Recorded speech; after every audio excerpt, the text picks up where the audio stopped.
Howdy ho, beautiful sports fans. Welcome back to another episode of HTown Sportstalk with me, Cam.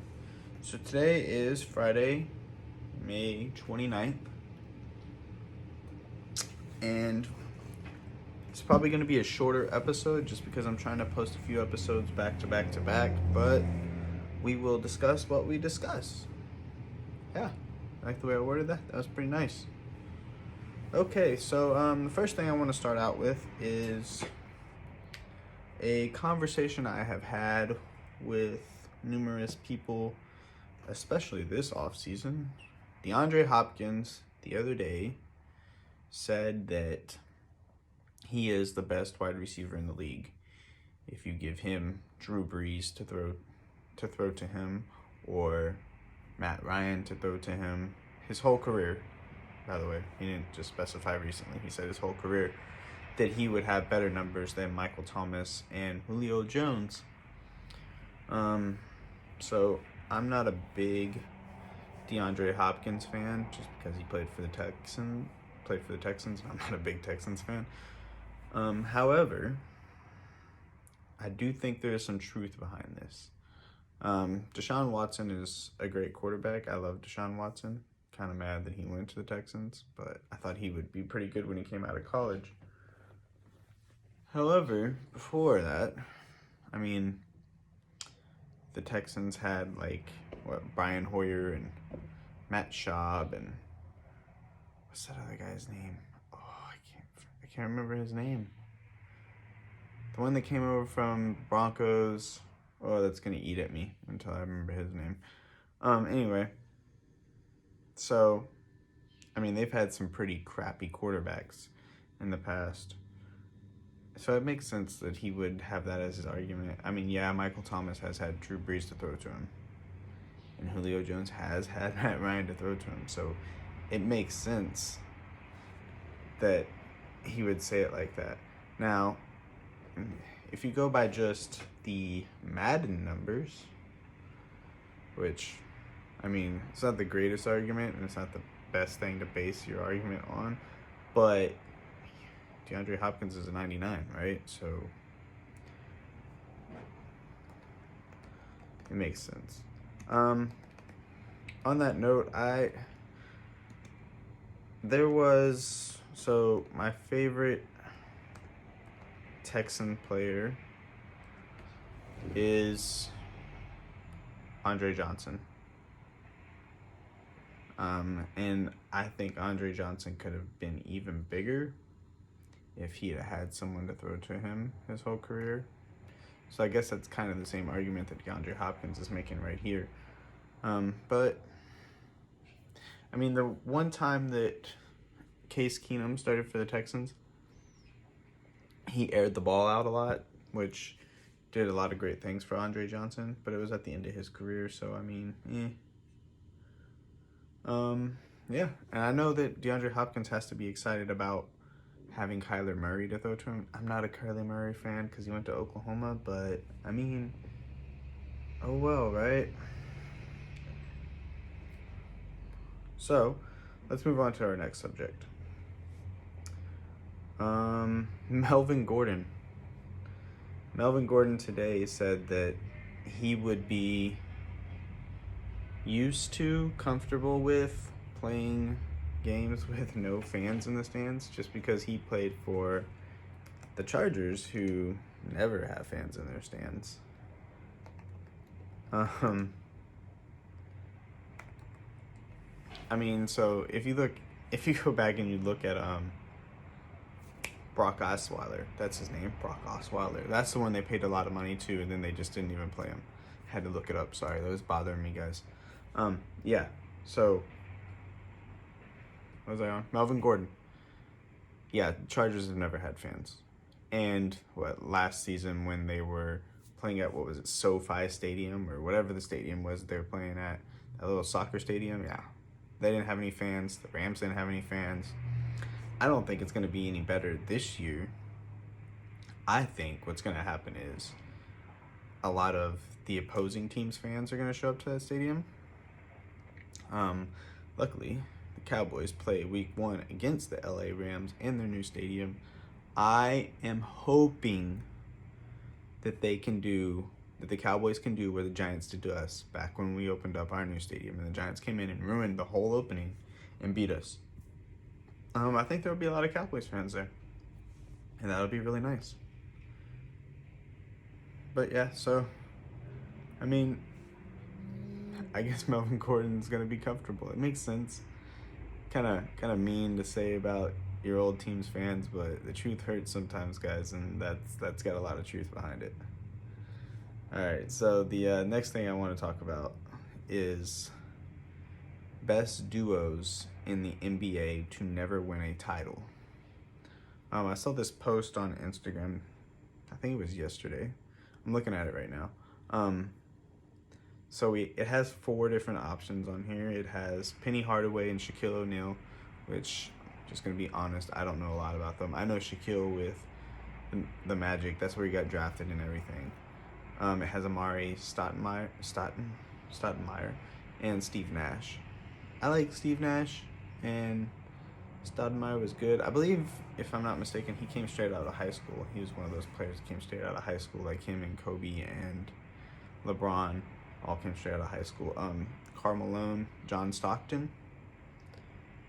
That I know a little more about just because of the whole Last Dance documentary that aired recently, where the Bulls basically beat the Jazz 2 years in a row in the finals. So, and then the last one is Kevin Durant and Russell Westbrook.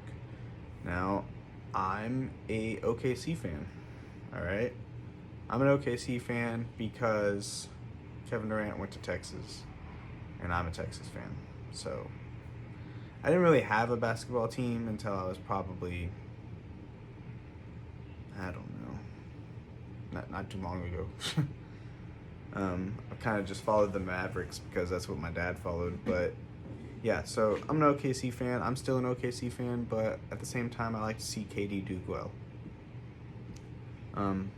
Now, out of these options, my choice would be Karl Malone and John Stockton. Mainly because they had to go up against Michael Jordan. All right. MJ is probably the greatest basketball player of all time. Now, if you don't think he's the greatest, that's fine. Top 2 then.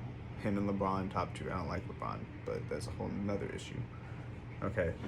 Top 2 at least. So, when you have to compete against that guy, and you look at the people that MJ knocked out of the playoffs, you kind of understand, hey, he's really good.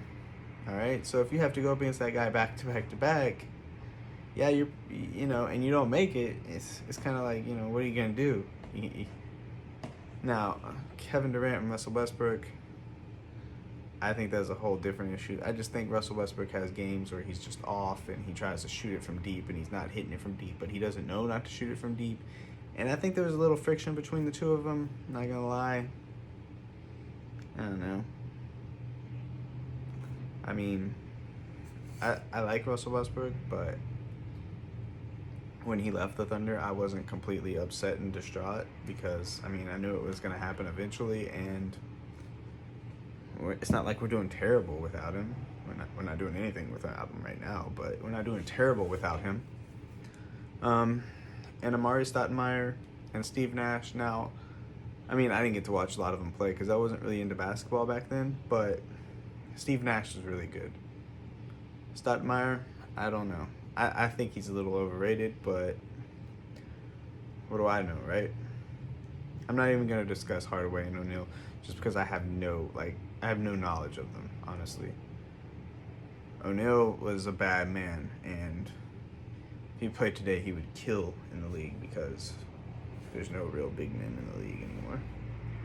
All right, so let's talk about UFC Fight Night. So today is Friday, tomorrow is Saturday, right? Make sure I get my days correct. Yeah. We got Woodley versus Burns tomorrow night. They both weighed in today, both make weight. And tomorrow is going to be the return of UFC to Las Vegas. So it's kind of exciting to see a little bit of normalcy return.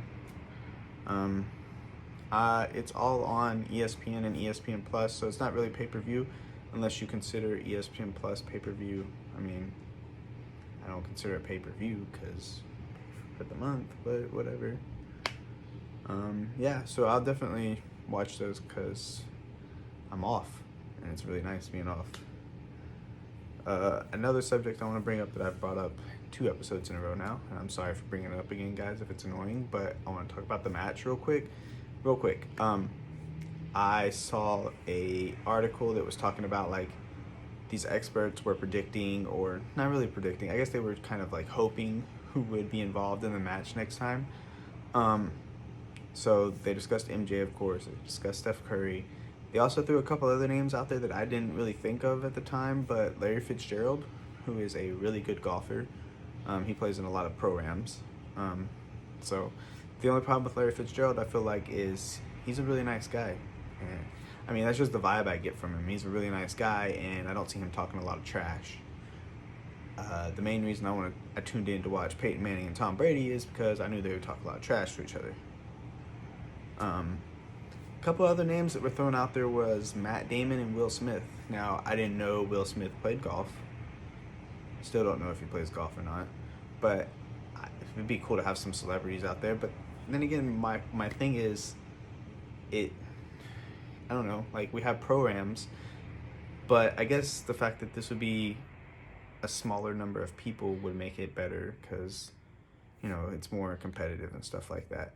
A couple other names that I thought of after seeing Will Smith and Matt Damon was Ben Affleck and Mark Wahlberg.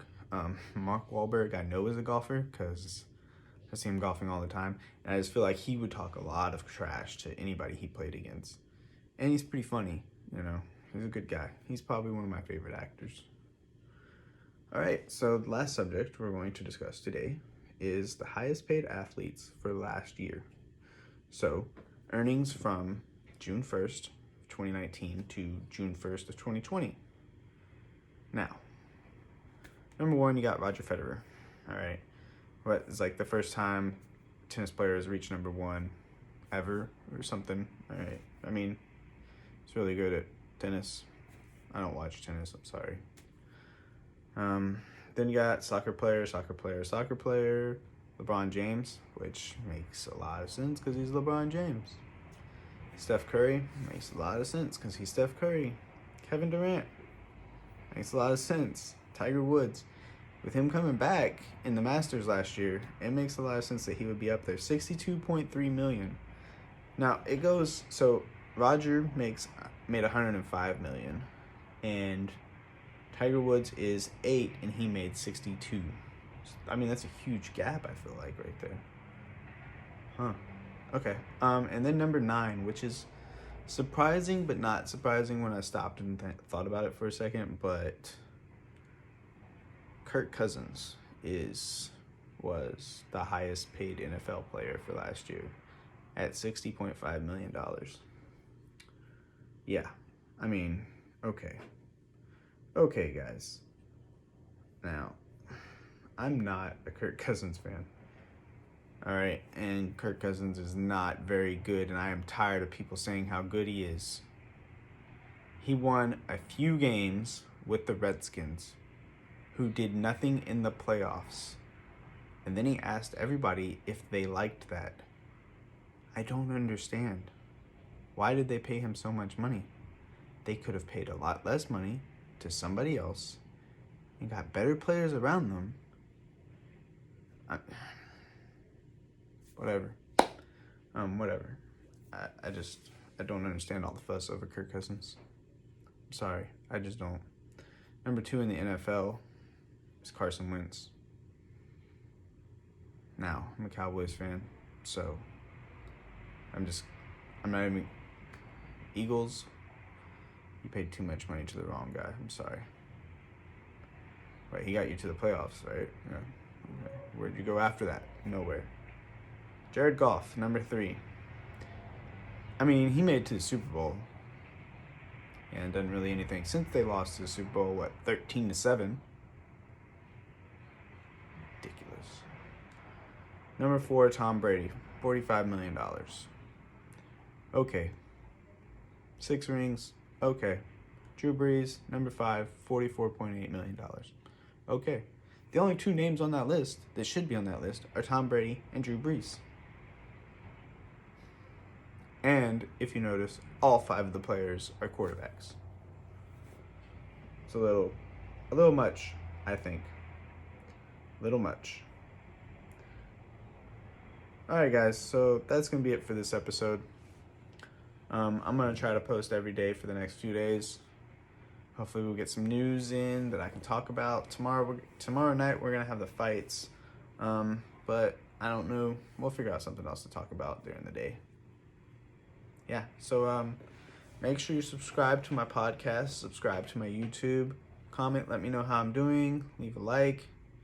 Any and all support is very, very much appreciated. All right, guys, so I'll talk to you all later. Adios.